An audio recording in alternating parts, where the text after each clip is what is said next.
Hey,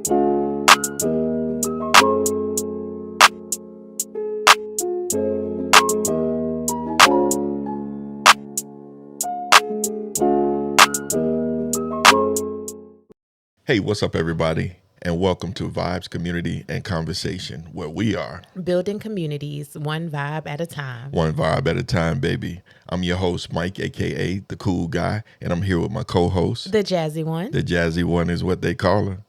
And today on Vibes, Community, and Conversation, we had a conversation about mental health. And our guest was Kesha and TJ. And they gave us opportunity to learn a little bit more about some of the things they've gone through. Kesha being the mother of Keyshawn, who committed suicide. She was able to give us some insight on the things that she's been dealing with and she dealt with at the time. TJ was bringing it from the youth perspective on some of the things that you could do in life to better yourself. Mm-hmm. And they had some amazing stories to tell. Jazz, what do you think about that? I think the conversation was great, especially hearing it from the perspective of a mom and a young man, because I think a lot of times we always think that our kids are okay, but there might be something going on that they're not willing to talk to us about. And one of the things that Kesha mentioned is even though your child may not talk to you, helping them find a trusted adult where they're able to have a conversation about some things that may be going on could be beneficial. So it was just good to get a different perspective on how I am dealing with and raising my boys. And then, on top of that, it's making sure that I have the resources that I need, as I realize there's probably some trauma in my past that I have not yet resolved or dealt with, and how dealing with that will make a difference in how I interact and react to situations with my own children. So it was just really good to hear from Kesha about what she's going through and how she's trying to give back with her foundation, Keyshawn's Korner. And TJ was amazing, being able to bring it from how he sees it, talking about some of the struggles he had as a younger man. Mm-hmm. He's only 23, but as a younger man, some of the struggles that he encountered and how he has turned his life around for the better. And now he's that spokesperson for young people to be able to encourage and empower them to do great things in life. Mm-hmm. So the conversation was awesome. Very insightful. Me, myself, I can relate to the trauma side and things of that nature. We hope that everyone, take advantage of those resources, but understand, and I'm coming from my perspective, right? I'm not a therapist, psychiatrist or anything of that nature, and I don't believe, Jazz, I don't believe you have any certifications in any of that. Not. But I'm going to tell you, as I went through the traumas that I've gone through with my military and professional life, I understood that I had to go to my source, and my source was God. Absolutely. And is God. Amen. I encourage each and every one of you to do that, but also utilize the resources that are here for you to help you along your journey.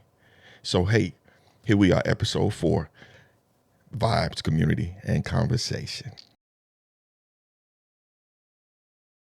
Okay, ladies and gentlemen, we're here today with Kesha and Travaris Jenkins, better known as TJ. And so we have them on the show today to just talk a little bit about what's going on in their lives and going on with their businesses and things of that nature.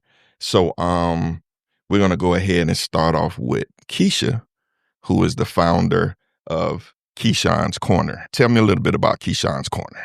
Well, I founded Keyshawn's Korner back in 2023 in honor of my son who passed by suicide in 2023. And we're a local nonprofit for mental health awareness and suicide prevention for youth and young adults in the underserved community. Okay, cool. Okay. And TJ, you're an entrepreneur. And so tell us a little bit about your business and what you're doing right now. Okay, so my business is Window Tint and Low Profile Films, LLC. Basically just started from having a car and just wanted to learn how to tint windows. So Kesha, my first interaction with you was at one of your events that you had at Enoch Davis Center. where you were highlighting Keyshawn's Korner, and you had a lot of young people that were on the panel, and it was surrounding mental health. So tell me, why is mental health so important to discuss these days? Well, I feel like it's important to discuss, especially in our community, because we don't discuss it. And for so long, again, in my opinion, I think that we were brought up to believe that mental health or suicide wasn't our problem, because you typically didn't hear about Black people killing themselves or even dealing with mental health. Right. And there's a stigma surrounding it. It's almost like when you mention mental health, they automatically assume mental illness or mental disability, when that's the furthest from the truth. So I just wanted to educate our community on the hidden aspects surrounding mental health. Okay. And TJ, were you a part of that event as well? Were you yes, there? sir. Okay. Yes. What part did you play? I know some of you all were behind the curtain, and so I didn't see everyone. So what do you think about the event? I think the event was really good. It's just raise some awareness, which we want to do. Also, just being able to use our voice and get it out into the community was a good opportunity to do that. Okay. And I noticed, it was a lot of articulate young people there talking about some different things. He was one of the ones behind the curtain. He was one of the ones behind the curtain. Oh, oops. I think y'all was supposed to stay. You weren't supposed to. Anonymous. Yeah, right. Okay. Well, the jig is up. We know who it is now. But that's okay. That's fine. And so you're right. Mental health is something that even when we were coming up, we never wanted to talk about these things. House, stay in this keep house. it in the house and all of these things. And so me personally, I've sat with psychiatrists, psychologists. Mm-hmm. I dealt with some things in the military. I have PTSD, certain different traumas that I've dealt with. And even after military life in the work world, I've dealt with some things and I have to talk to people about those things. So tell me, is that important to talk about your issues?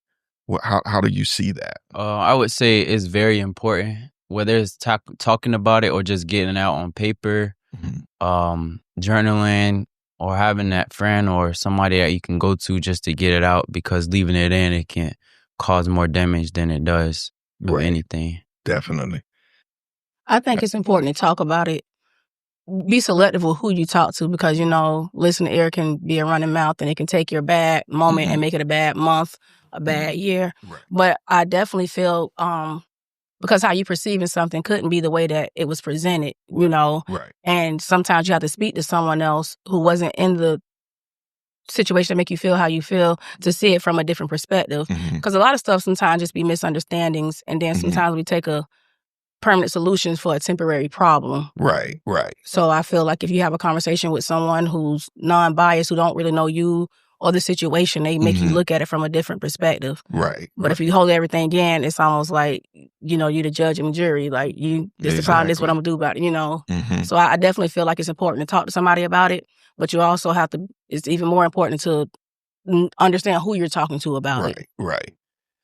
And that was my thing. Talking about the things I talked about, I felt more comfortable because I knew the person on the other side was not going to be sitting there judging me. And then having to worry about, my business is going to be out in the streets because, especially in our culture, that's the main thing we worry about, because it does happen. The help can't wait to tell people that you needed help. That's right. That's right. Definitely.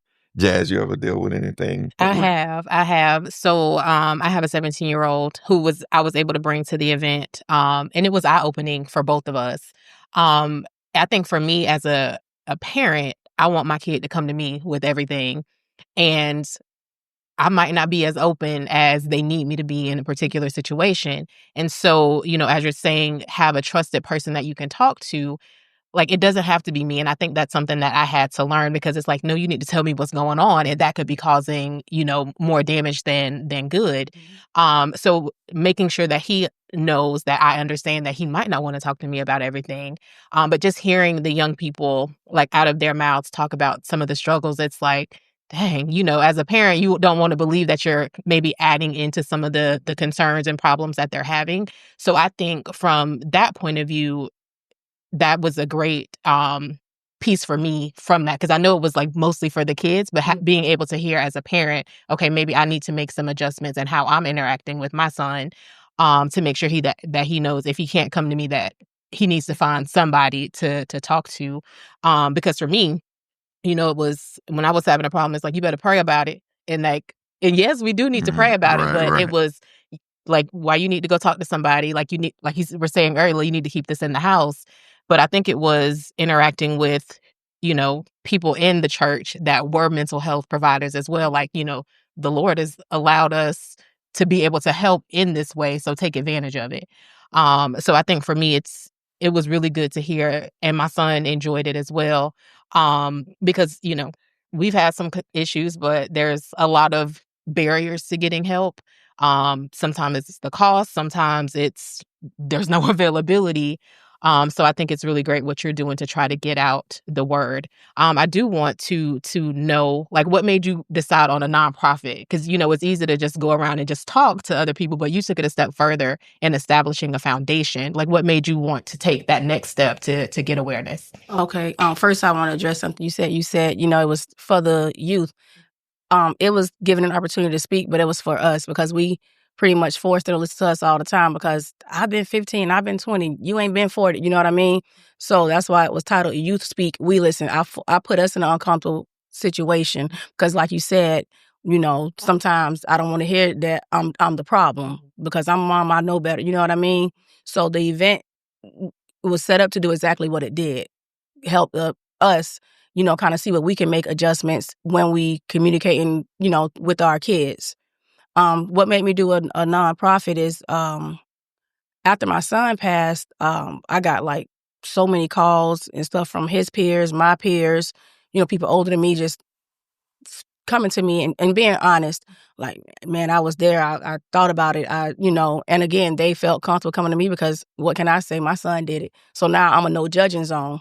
So I know whatever I tell her, she can't, judge or do anything, because, so I'm like, and I was visiting my son's grave one morning, maybe like 9:00. And, so I'm like, who's this at my son's grave?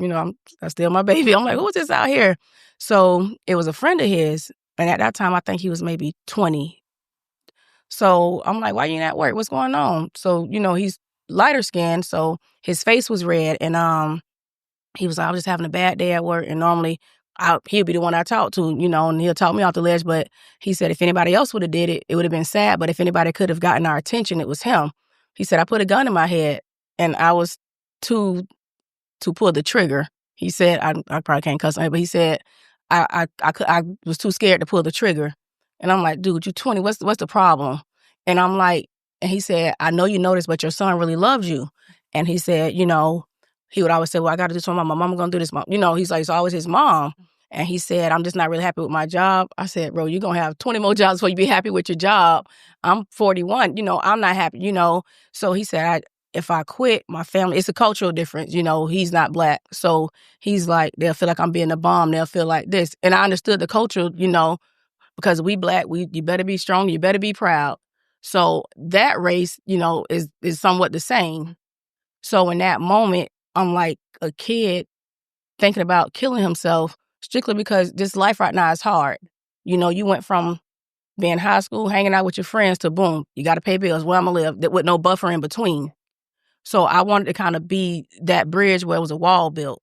You know what I mean? So it was too many people, like I said, my peers, his peers, your peers, just telling me they've been to that point, just not knowing what to do about it, because again, that's not our problem. So I just felt like a nonprofit would be the best approach in our community, because it wasn't one in our community that represented us. And you want to talk, like I went to a therapist, after a situation happened with my son, nice white guy, probably a decent person. But when I went in there, he's like, so when you feel like this, what is, like on a dry erase board? And I'm like, you're going to erase my name and put another name next. And I'm like, I said, yo, you good? Like, I found myself sliding in a box of tissue. I'm like, and it just didn't, I never went back. I'm not going to lie, I never went back. And that's when I realized most of us don't go because there's no true representation of us. You know what I mean? Like, culturally, we're different. They take the clinical approach, but don't acknowledge the cultural difference. And everybody I talked to, pretty much, they said the same thing. So I want to create a network, for us, if that makes sense. It does. And I think, because again, culturally, other people get introduced to therapy as early as 4 or 5. We get introduced to medication. Same problem, different prescription. And I just didn't want that for us no more. And like I said, I just chose to let the death of my son serve, as a beacon of hope for the community, if you will. Right. So has the community embraced what you're doing? Faster than I thought. Okay. Like we wasn't even out of the building from doing the youth summit, and the kids was hyped. So when we do the next one, in my head, I'm like, I'm still paying for this one. Like, wait a minute. But no, like they really have. And people have reached out to people in my family. Hey, your dark skin cousin, she got the event. Like, I need some help with my, So they really have. And I honestly, I didn't know it was going to go that fast. I don't know what I'm doing. I just seen it was a problem. I didn't want nobody to feel how I constantly felt. And I'm like, I even call him. I'm like, say, hey, what do you think about this? Because I can't speak for them if I'm not speaking to them. So I even called them when we were at the youth summit. Hey, how should it be? He went as far as get some lavender, do this. I'm like, what is we doing? But I wanted Open it up, this thing. But I wanted it to be comfortable for them. That's why it was titled Comfortable Conversation. Thank you for your passion. I mean, you're opening the eyes of some folk. And even though I've dealt with some things, it opened my eyes a little bit more at the event that I attended. So, definitely appreciate you doing what you're doing. So TJ. Yes, sir. Let's talk about your life. How was things going for you when you were in high school up until this point? And tell me what happened to make that transition into where you are now. Yep. So up until you say high school, 9th grade, I had just kind of moved in with my mom. I was living with my grandma then. My grandma got sick, so I started to move with my mom. So it was a huge difference. I got introduced to the streets in 9th grade, more so into the streets in 9th grade. I was in it throughout my whole life, I would say, but more introduced to it in 9th grade. Started actually, doing the wrong things, hanging out in front of the stores, what come with that. Right. Played basketball, ended up quitting basketball just to do that. So making my money doing that. And through 9th grade to 10th grade, that's what I was doing. And in 10th grade, my brother came to me with the idea of just, let's start detailing. So I started detailing in front of my mama's house, helping her pay bills that way. And then we ended up getting a contract with a funeral home here. Okay. Doing that, and I ended up being more so the face for the company, and people came to me more so to get their cars done.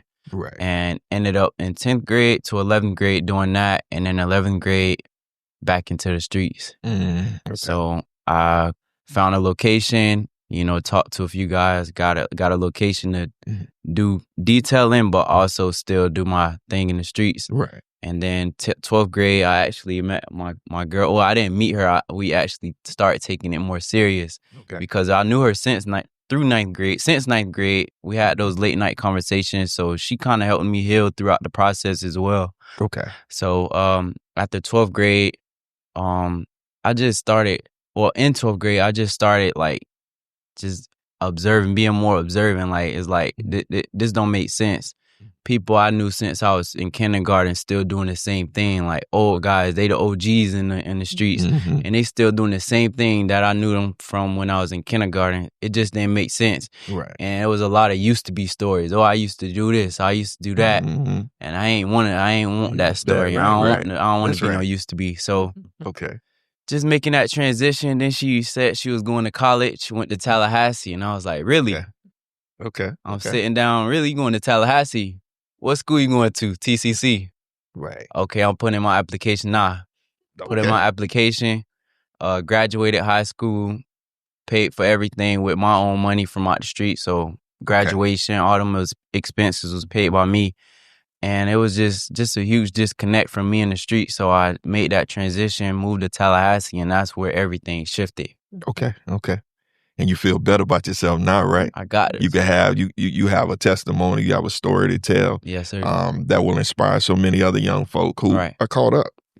Many of them feel like they have to take care of home and by any means necessary. Yeah. And they don't understand the road gets to be even rougher unless you make that better transition. Yeah, you end up being the person on the other side. On the other side, that's right. That's right. So, man, I appreciate you being who you are, being a young person who's able to give that type of perspective to some other young person who may be listening. That's right. And that's the whole purpose behind this podcast, is to give those nuggets and those gems to other folk, to be able to help them in any way possible to make the right decisions, to get the help that they may need, So. And if I could say anything, man, if you young out there, what camera I need to look at? You can look at this camera right here. This camera right here? Yeah. It ain't showing me. It's no, all right. We They can hear me. We got you on that side. You get if you in the city and you got an opportunity, get out of the city. Just move. Don't even think about your friends. Don't think about your mama, your grandma. Don't think about nobody. Think about yourself. Cause later on down the line, you're gonna be thankful that you did do that. Right. And a lot of times that's what it is, changing your environment to help you be able to see things a little bit clearer, and understanding. I want to say, ask a question, because I just listened to what he said. 9th, 10th grade, having to help with bills. And I think that's a lot of, we as parents, we don't know like the unwanted pressures that sometimes we putting on the kids. Rather, we verbally say, hey, you're going to have to help pay bills. Or they see you sitting at the table crying, trying to sort out bills, hear you on the phone making arrangements to pay something late and this and that. So sometimes, again, we as parents, we don't know the pressures that we put on these kids or our kids to sometimes make them take a route. Like, okay, well, I can go get a job, but I got to wait almost 20 days before I get paid, versus I can go be here, but, it's just a little while, just for a minute, and then it's coming and going. So sometimes we as parents have to sit back and think about what we expose our kids to as far as what we're dealing with. Because later on, you don't want to hear the story with your kids say, well, I only did this because I had to help. You know what I mean? Right. And now we at odds because it's the truth, but I don't need you to tell me that, And then now you kind of blame yourself for how your kid turned out, especially if it go the other way. Because his situation could have went the other way. Right. Definitely. Because a lot of kids aren't as mentally, connected or in tune as he is, Definitely. So I think that's a problem in our community also. And the thing is, I always say a lot of the young people don't have that foundation, right? And we understand that when you build a home or anything, if the foundation weak, your house, everything comes down. It's bound to come on down. You know what I mean? And so, what you're doing, TJ, is helping someone to start to build a foundation, even though it may not have been placed there for them when they were younger. But at this point in time, it's never too late to build a foundation.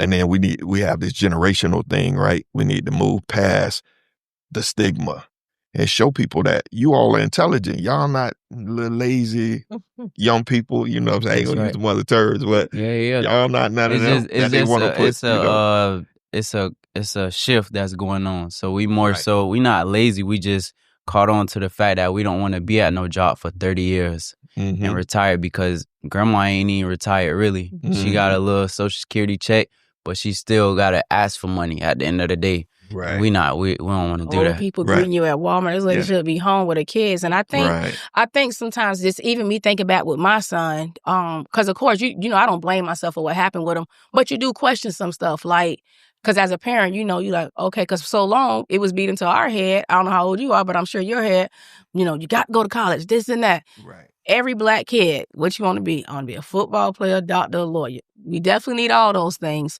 But you very rarely, I want to be an engineer. Because we wasn't taught that, so we didn't even know that stuff existed. You know what I'm saying? So it's like when you got when you put in a position, when you know better, you do better. Right. So when I go to thinking back with my son, like, college probably wasn't really, he didn't have to go to college. You know what I mean? He could have went to P-Tech, became, certified in HVAC, robot can't take that job, and now culturally the whole world has shifted. Everything is tech-based. He could have went and took a class in technology, owned his own, but again, for so long, because of what we were taught, you inadvertently, you pass on your kids. No, you go to work, you go to school, you go to college. Only thing college, and I'm not knocking college for anybody who want to go. I feel like if you want to go, you definitely should go, especially get that experience. you know, learn different cultures and stuff. But, you know, everybody don't have to go to college.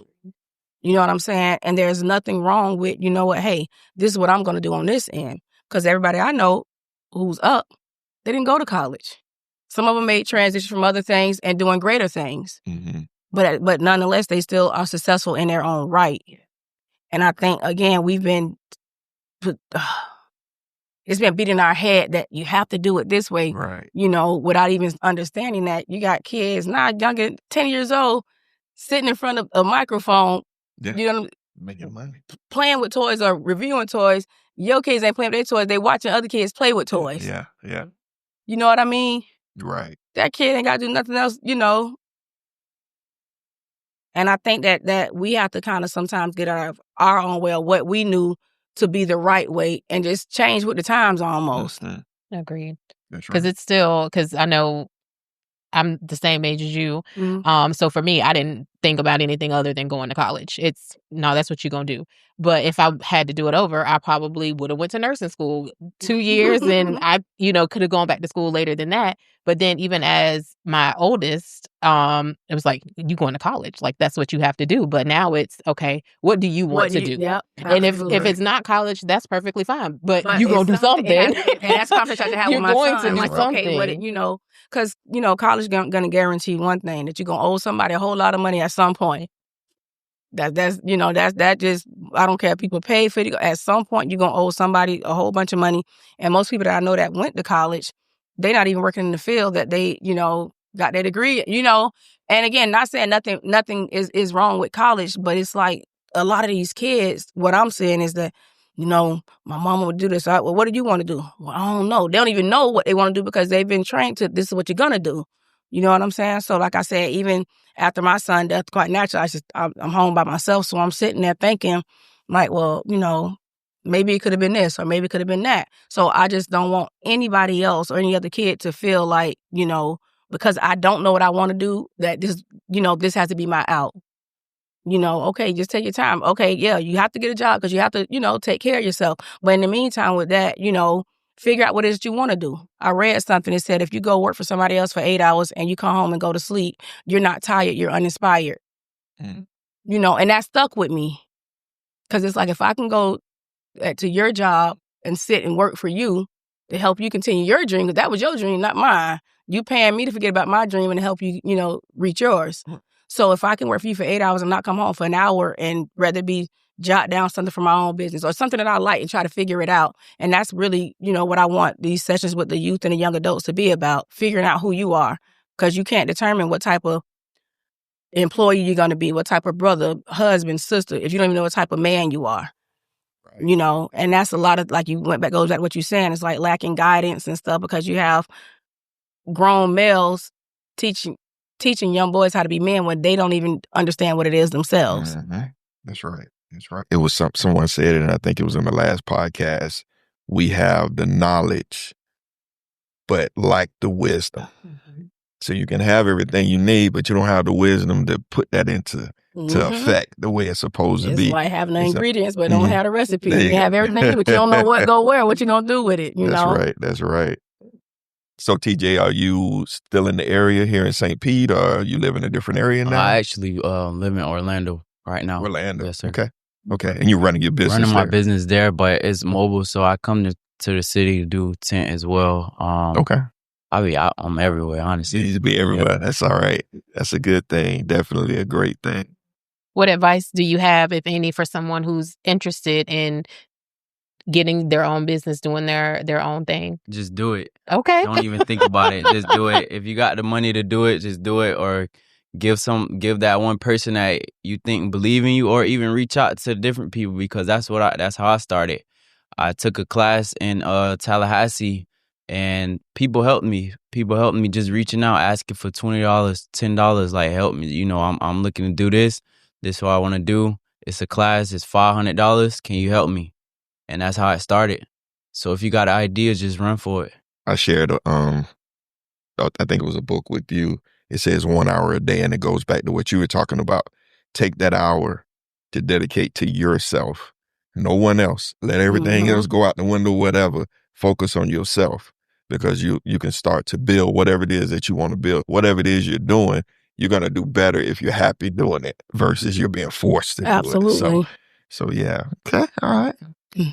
All right. So, Keisha, what's coming up for Keyshawn's Corner that we can tell the community about? Well, the next event is September 27th. It's kind of mimicking what we did with the youth and young adults, but we're doing it with adults. It's going to be at the Urban Drinkery. Can't really give out all the details because it'll kind of ruin the whole scheme of it.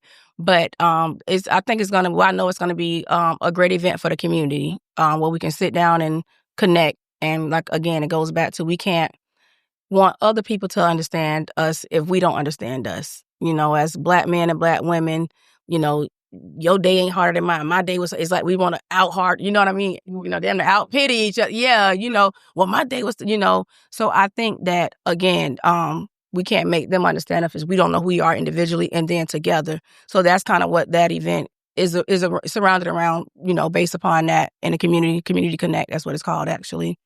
And we also, we won first place with 100 Women Who Cares for our program, Comfortable Conversation. It's where we're going to train youth and young adults in mental health first aid, because, again, it goes back to what you said earlier.